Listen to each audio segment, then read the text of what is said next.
Hi babies, welcome back to my channel. Before we get it started, don't forget to subscribe and hit the like button. Let's get it started. I used to fly for the CIA until I went deep into the jungle. In the 70s, the United States started the war on drugs. What a joke that was. To this day, our government is still trying to wage war on the people bringing in illegal substances into our country. Right now, they are fighting a losing battle as states are passing legalization for marijuana, and it is only a matter of time until it goes legal for all of the US. Some men got rich off the drugs trade either legally with prescription meds or illegally, like myself. To find out more about an entrepreneur like myself, we have to go back to growing up in the great state of Maryland. My love of aircraft started when I was young, and my father took me to my first air show. Seeing all the planes, both military and civilian, thrilled me, and while other kids fancied being a superhero or an astronaut, my love for flying only grew with the years. My mission in life was to get good grades and apply myself and spend every weekend with my father as he shared his love of flying with me. He was an instructor, and he knew how to fly anything with wings, from props to jets and everything in between. My fondest memory was my first flight with him when I was around 5 years old, as he took me up in a glider towed by a friend of his. The sensation of flying without an engine or any noise other than the wind whistling over the cockpit was exhilarating. Fresh out of high school, I decided to go into the Coast Guard, and with my prior experience, I was assigned to search and rescue, or SAR, utilizing a variety of aircraft from fixed-wing prop planes to helicopters. We would go out to rescue fishing vessels in stormy seas. This all happened during the late 70s as my skills were tested in a variety of environments, from calm and sunny skies to flying during a hailstorm. My piloting skills were pushed to their limits. After getting off a very wet and rainy rescue, as we had to locate some pleasure craft that was stranded at sea, a man was waiting for me inside the hangar. The man was dressed in a white dress shirt, khakis, and wearing a pair of aviator sunglasses, which was odd as it was at night. "I hear you are one of the best pilots in this outfit," he asked gruffly. Answering his question with a nod, he continued on his spiel, like he was a door-to-door salesman trying to sell me whatever crap he wanted to unload on me. "The US government is looking for a few good pilots to help with aliens down south. You will be well paid for your services as well as given your own aircraft." My father used to say if things sound too good to be true, they usually aren't. "So what's the catch?" was my reply. "Well, you might not be exactly welcome down there, so you might get shot at. Have you ever used a firearm before?" He probably noticed that those words didn't have a good effect on me. "Relax, friend. I have sent a few of my people down there already, and they've not had any problems." "So where is this place you're sending people?" Smirking as I said this. "Nicaragua." His reply came fast. Now I know what some of you are thinking. This is like that movie that came out a few years ago with Tom Cruise, right? Wrong. First of all, that movie was full of shit as no one gets that rich without certain people knowing about it. Second, the main character in the movie might have been a TWA pilot. However, he was also ex-military. That's something that they don't tell you because they felt the need to leave the shit out. My career started in the late 1980s, as they had to get me up to speed on how things were to progress. The idea was to fly low on the ground, land at some nondescript field, drop off the cargo, take on more cargo, and make sure that that was ejected before landing back in the States. Notice I am saying cargo because you don't need to know what it is, but let's just say it wasn't anything legal. Most of the time, there wasn't any of my problem during my trips, and that was a good thing.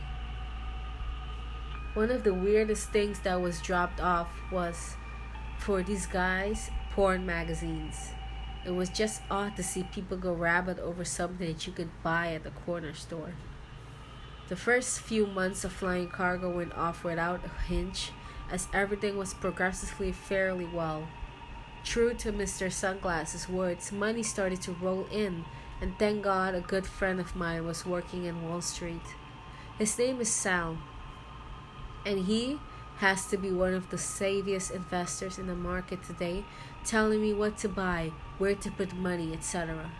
People would tell me that this was done for money or the love of my country.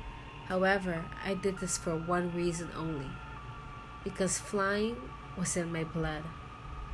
And of course, Mr. Sunglasses was right again, as for the most part, I didn't get shot at.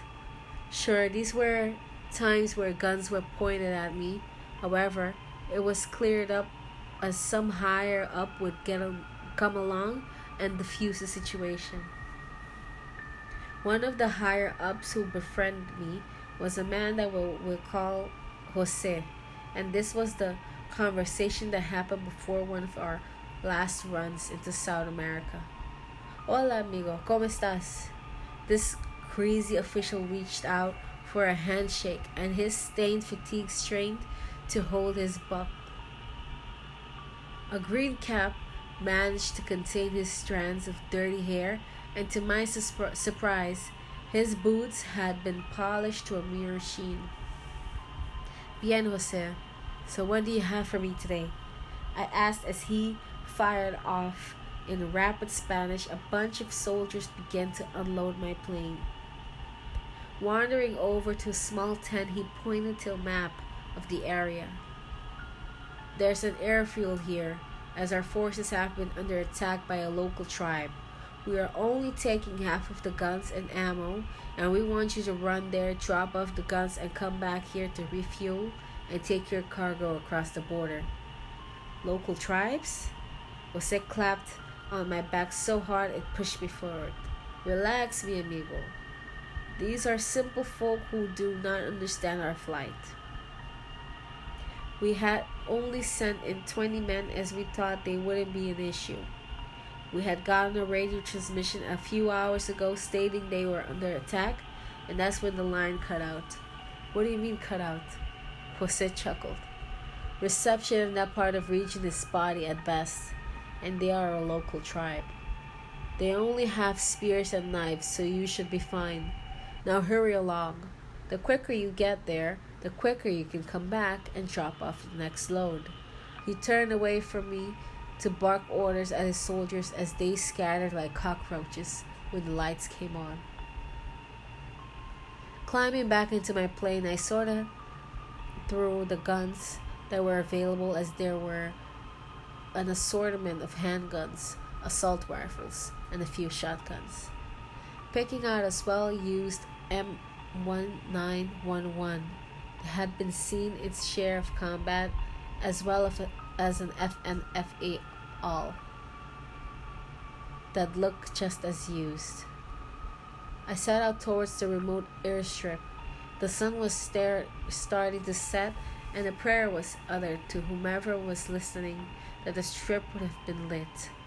Fortunately for me, there were a set of lights illuminating the runway, but it looked like a rectangle of light flanked on all sides by the sea of darkness. Managing to land on the strip was nothing short of a miracle, as this was the reason I only flew day missions. The Piper PA-30 twin Camash rolled to a stop almost at the end of the runway, and there was a cramp set up at the end of the runway. Trusting my gut and turning the plane around would aid me if everything went tits up. Leaving the engines running might have been a rookie mistake, however. Would rather deal with that than get shot at by someone trigger happy guerrillas. Tucking the 1911 into my waistband of my pants and holding the FNFAL part of me wanted to chuckle, as this felt like being in my own action movie.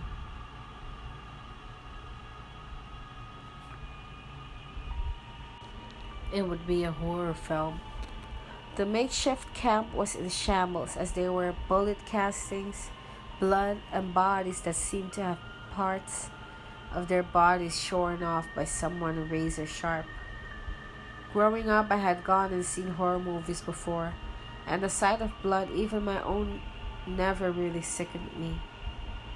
However, that was never on the same scale as this carnage, as my earlier meals came back up to splatter on the blood-soaked earth. My rifle trembled in my hands, walking through the carnage to see if anything had survived the attack. Nothing had. Hola, ¿estás aquí? My voice echoed through the jungle. However, the only thing that replied were the nightly sounds. The only tribe for miles around were the Matis tribe, who, to my knowledge, keep themselves hidden from the outside world. Exploring the camp revealed more bodies and ruined equipment as the shortwave radio was smashed. No, not smashed. There were 3 marks gouged deep into the metal like something clawed at this. This was starting to scare me even more as I ran from the tent back to my plane. However, halfway between the plane and the camp, for whatever reason, I looked back. To this day, I regret doing so. In one of the trees that bordered the camp, crouched high and looking as if to strike, was a jaguar. Its features were barely illuminated, as the shadows obscured some of the details as it leaped down. One hit in the ground, the firelight gave more details to the creature. The muscles could be made out under its spotted pelt, and its eyes seemed to bore into my soul. What happened next was something out of a nightmare, as this beast stood on its own 2 legs. This creature looked like an offspring between a human and a jaguar, as each of its arms ended in hand with 4 fingers. Its tail reared up behind it, and clutched in the tip of it like was a knife that belonged to one of those soldiers. The jaguar hissed like an angry teapot, and it bellowed in a deep roar, 2 words that seemed to ring my ears. Go now. Dropping my rifle, I sprinted back to my aircraft, looking over my shoulder to see if the creature's just standing there. However, there were a few more shapes emerging from the jungle, as well as more than a dozen pairs of eyes staring back at me from the darkness. Clambering back into my plane and pushing the throttle all the way full, I managed to pull up before hitting the end of the runway. An hour or so later, my plane touched back down to the Joseras airfield. As the plane taxied to stop, a ground of soldiers came up to greet me. Stepping out of the plane in a daze, Jose looked at me with a mixture of fear and concern. What happened, mi amigo? What of the camp? Dead, was the only thing I managed to croak before passing out. A few hours later, I woke up in one of the tents as Jose smiled and offered me some breakfast. Welcome back to the land of the living, gringo. You gave us a bit of scare. Rubbing the back of my head, I sat up and took the offered tray. Jose sat silent for a few moments, watching me devour some huevos rancheros. So, what happened last night? Jose looked at me concerned. At first, I was going to tell him what happened. However, if I did, that would probably have me committed to some South American mental ward, where my last days on earth would be almost hell. The story I told him was simple. The Matis tribe snuck up on the camp and killed everyone in it. Rubbing his chin covered in the stubble, he nodded as he wrote off that part of the operation as total loss. Turning to leave, he told me to get some rest as the cargo would be ready in a few hours. Jose, one more thing. My muffled reply came around a fork full of eggs. See? No more night flights. It's too risky. He thought for a moment and then nodded in agreement. Si, senor. Get some rest and we'll come get you in the plane when their plane is loaded. Still reeling from the horror show that was past 12 hours, my mind refused any rest. Anytime I even came close to drifting off, images of death, dismemberment, and those jaguars haunted my dreams. As my plane was ready for the trip home, I asked one of those soldiers about the Matis tribe. Jaguars, he said in broken English. They hate that name, but it's what we call them.